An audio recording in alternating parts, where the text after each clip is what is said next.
வணக்கம். பழம், வங்கிகள், பொருளாதாரம் இதெல்லாம் எப்படி ஒரு பெரிய மெஷின் மாதிரி வேலை செய்யுதுன்னு நாம தெரிஞ்சுக்க போறோம். இது வெறும் நம்பர்ஸ பத்தின விஷயம் இல்ல. நம்மளோட ஒவ்வொரு முடிவையும், ஏன் நம்ம நாட்டோட எதிர்காலத்தையே தீர்மானிக்கிற ஒரு பெரிய சக்தி இது. என்னது, பேங்க் பணத்தை உருவாக்குதா? ஆச்சரியமா இருக்கா? ஆமாம், அதுதான் உண்மை. வங்கிகள் பணத்தை சேமிக்கிற இடம் மட்டும் இல்ல, பணத்தை உருவாக்குற மெஷின்ஸ். அது எப்படி முடியும்? வாங்க இந்த மேஜிக் எப்படி நடக்குதுன்னு பார்க்கலாம். இப்போ இருக்கிற டிஜிட்டல் பணத்தை எல்லாம் புரிஞ்சுக்கிறதுக்கு முன்னாடி நாம கொஞ்சம் டைம் டிராவல் பண்ணி பின்னாடி போகணும். பணம் எங்க இருந்து வந்துச்சு, எப்படி உருவாச்சுன்னு அதோட கதையை முதல்ல தெரிஞ்சுக்கலாம் வாங்க. சிம்பிளா ஆனா ரொம்ப ஆழமான ஒரு டெஃபினிஷன் இது. சுருக்கமா சொல்லணும்னா, எதை எல்லாருமே இது பணம்னு நம்பி ஏத்துக்கிறாங்களோ அதுதான் பணம்.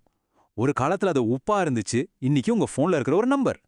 சோ எல்லாத்துக்கும் பேஸ் நம்பிக்கை தான். பாருங்க, ஆரம்பத்துல பண்டமாற்று முறையில ஏகப்பட்ட சிக்கல். அந்த பிரச்சனையை சரி பண்ணத்தான் மெட்டல் காயின்ஸ் வந்துச்சு. ஆனா அதை தூக்கிட்டு போறது கஷ்டமா இருந்துச்சா, அதனால பேப்பர் கரன்சி வந்துச்சு. இப்போ நாம கிரிப்டோ கரன்சின்னு டிஜிட்டல் உலகத்துல நிக்கிறோம். ஒவ்வொரு ஸ்டெப்பும் அதுக்கு முன்னாடி இருந்த ஒரு பிரச்சனைக்கு தீர்வு தான். சரி, பணம்னா என்னன்னு இப்ப நமக்கு தெரியும். அடுத்து அது ஒரு சூப்பர் ஹீரோ மாதிரி என்னென்ன வேலையெல்லாம் செய்யுது, அப்புறம் அதோட மிகப்பெரிய வில்லன், அதாவது பணவீக்கம்னா என்னன்னு பார்க்க போறோம். இந்த 3 வேலைகளால தான் நம்ம பொருளாதாரம் ஒரு ஸ்மூத்தான டான்ஸ் மாதிரி போயிட்டு இருக்கு. யோசிச்சு பாருங்களேன், பணம் இல்லைன்னா 1 கிலோ அரிசிக்கு எத்தனை ஆப்பிள் தர்றது? நம்மளோட உழைப்ப எப்படி நாளைக்குன்னு சேமிச்சு வைக்கிறது? ஒரே கன்ஃபியூஷன் ஆயிடும் இல்லையா? பணவீக்கத்தை புரிஞ்சுக்கிறதுக்கு இது ஒரு சூப்பரான கோட். மார்க்கெட்ல ஒரே ஒரு கேக்கு தான் இருக்குன்னு வச்சுக்கோங்க. ஆனா அதை வாங்க 10 பேர் ரெடியா இருக்காங்க. அப்போ என்ன ஆகும்? அந்த கேக்கோட விலை ராக்கெட் மாதிரி மேல போகும். சிம்பிள். இதுதான் பணவீக்கம். அதாவது, போன வருஷம் நீங்க 100 ரூபாய்க்கு வாங்கின ஒரு பொருளை இந்த வருஷம் வாங்க 110 ரூபாய் தேவைப்படுதுன்னா அங்க பணவீக்கம் இருக்குன்னு அர்த்தம். சிம்பிளா சொன்னா, உங்க பணத்தோட பவர், அதோட மதிப்பு குறைஞ்சு போச்சு. பணவீக்கங்கிறது ஒரு சின்ன தீப்பொறி மாதிரி தான். ஆரம்பத்துல கண்டுக்காம விட்டா அது ஒரு பெரிய காட்டு தீ மாதிரி பரவி ஒரு நாட்டோட பொருளாதாரத்தையே சாம்பலாக்கிடும். அதோட ஸ்பீடு தான் அது எவ்வளோ டேஞ்சருங்கிறத முடிவு பண்ணுது. இது கொஞ்சம் விசித்திரமா தோணலாம். பணவீக்கம் இருக்கும்போது கடன் வாங்கினவங்களுக்கு லாபம் கிடைக்கும். ஏன்னா அவங்க 1 லட்சம் ரூபாய் கடன் வாங்கிட்டு ஒரு வருஷம் கழிச்சு திருப்பி தரும்போது அந்த 1 லட்சத்தோட மதிப்பு குறைஞ்சிருக்கும். ஆனா கடன் கொடுத்த பேங்குக்கோ இல்ல ஒரு நண்பருக்கோ இது நஷ்டம் தானே? சரி, இப்போதான் நம்ம இந்த டாபிக்கோட முக்கியமான பகுதிக்கு வரோம். பேங்க்குங்கிறது உங்க பணத்தை பத்திரமா வைக்கிற ஒரு லாக்கர் மட்டும் இல்ல, அது உண்மையிலே இல்லாத பணத்தை எப்படி உருவாக்குதுங்கிற ரகசியத்தை தான் இப்ப பார்க்க போறோம். நீங்க பேங்க்ல பணத்தை போடும்போது அந்த பணம் அங்க சும்மா தூங்கிட்டு இருக்காது. அது ஒரு பெரிய பயணத்தை ஆரம்பிக்குது. அந்த பயணத்தோட முடிவுல பாத்தீங்கன்னா பொருளாதாரத்துல இன்னும் நிறைய பணம் உருவாகி இருக்கும். வாங்க, ஒரு சின்ன உதாரணத்தோட ஆரம்பிக்கலாம். நீங்க ஒரு 1000 ரூபாயை ஒரு பேங்க்ல டெபாசிட் பண்றீங்க. இதுதான் அந்த மணி மல்டிப்ளையர் மிஷினோட ஸ்டார்டிங் பாயிண்ட்.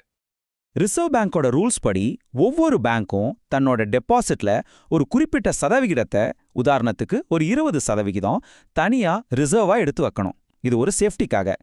மீதி பணத்தை தான் அவங்களால கடனா கொடுக்க முடியும். இதுதான் அந்த மேஜிக்கோட திறவுகோல். இப்ப பாருங்க, நீங்க போட்ட 1000 ரூபாயில இருந்து பேங்க் 200 ரூபாயை ரிசர்வா வச்சுக்கிட்டு மீதி 800 ரூபாயை யாருக்காவது கடனா கொடுக்குது. இப்போ நம்ம பொருளாதாரத்துல உங்க 1000 ரூபாயும் இருக்கு, புதுசா உருவாக்கப்பட்ட இந்த 800 ரூபாய் கடனும் புழக்கத்துல இருக்கு. கடன் வாங்கினவரை அந்த 800 ரூபாயை செலவு பண்ண அந்த பணம் வேற ஒருத்தர் கைக்கு போய் இன்னொரு பேங்க்ல டெபாசிட் ஆகுது. இப்ப அந்த பேங்க்கும் அதுல 20% வச்சுக்கிட்டு மீதி 640 ரூபாயை அடுத்த கடனா கொடுக்குது. பாத்தீங்களா, இது ஒரு செயின் ரியாக்ஷன் மாதிரி போய்கிட்டே இருக்கும். இந்த சைக்கிள் இப்படியே தொடர்ந்து போயிட்டே இருக்கும்போது, நீங்க முதல்ல போட்ட வெறும் 1000 ரூபாய் கடைசியில நம்ம பொருளாதாரத்துல 5000 ரூபாய் பணப்புழக்கத்தை உருவாக்குது. இதுதான் அந்த மணி மல்டிப்ளையர் எஃபெக்டோட மேஜிக். சோ சிம்பிளா சொல்லணும்னா, பேங்க்ஸ் கடன் கொடுக்கற ஒவ்வொரு தடவையும் புதுசா பணம் உருவாகுது. சரி, இவ்ளோ காம்ப்ளெக்ஸான ஒரு சிஸ்டத்தை யாரு கண்ட்ரோல் பண்றா? இங்க தான் நம்ம ரிசர்வ் பேங்க் ஆஃப் இந்தியா, அதாவது ஆர்பிஐ, ஒரு கப்பலோட கேப்டன் மாதிரி உள்ள வருது. அவங்களோட வேலை என்னன்னு பார்க்கலாம். ஆர்பிஐ தான் நம்ம பொருளாதாரத்தோட கார்டியன். பணப்புழக்கத்தை கண்ட்ரோல் பண்றது, விலையேற்றத்தை, அதாவது பணவீக்கத்தை எதிர்த்து போராடுறது, இதெல்லாம் அவங்களோட முக்கியமான வேலைகள். ஞாபகம் இருக்கா? நம்ம மணி மல்டிப்ளையர் பத்தி பேசும்போது பேங்க்ஸ் ஒரு ரிசர்வ் அமௌண்ட் வைக்கணும்னு சொன்னோமே, அதுதான் இந்த சிஆர்ஆர். ஆர்பிஐ இந்த சிஆர்ஆரை ஏத்துச்சுன்னா பேங்க்ஸால கம்மியா தான் கடன் கொடுக்க முடியும். அதையே குறைச்சா அவங்க நிறைய கடன் கொடுப்பாங்க. இத ஒரு காருக்கு ஒப்பிடலாம். பொருளாதாரம் ரொம்ப ஸ்லோவா போகுதுன்னா ஆர்பிஐ ரெப்போ ரேட்டை குறைச்சி ஆக்சிலரேட்டரை மிதிக்கும். அதுவே பொருளாதாரம் ஓவர் ஸ்பீடா போய் பணவீக்கம் அதிகமாகுதுன்னா ரிவர்ஸ் ரெப்போ ரேட்டை ஏத்தி பிரேக் பிடிக்கும். சிம்பிள். மொத்தத்துல ஆர்பிஐ வட்டி விகிதத்தை குறைச்சா கடன் வாங்குறது ஈஸியாகி மார்க்கெட்ல பணப்புழக்கம் அதிகமாகும். வட்டி விகிதத்தை ஏத்துனா கடன் வாங்குறது கஷ்டமாகி பணப்புழக்கம் குறையும். இதுதான் மானிட்டரி பாலிசியோட அடிப்படை.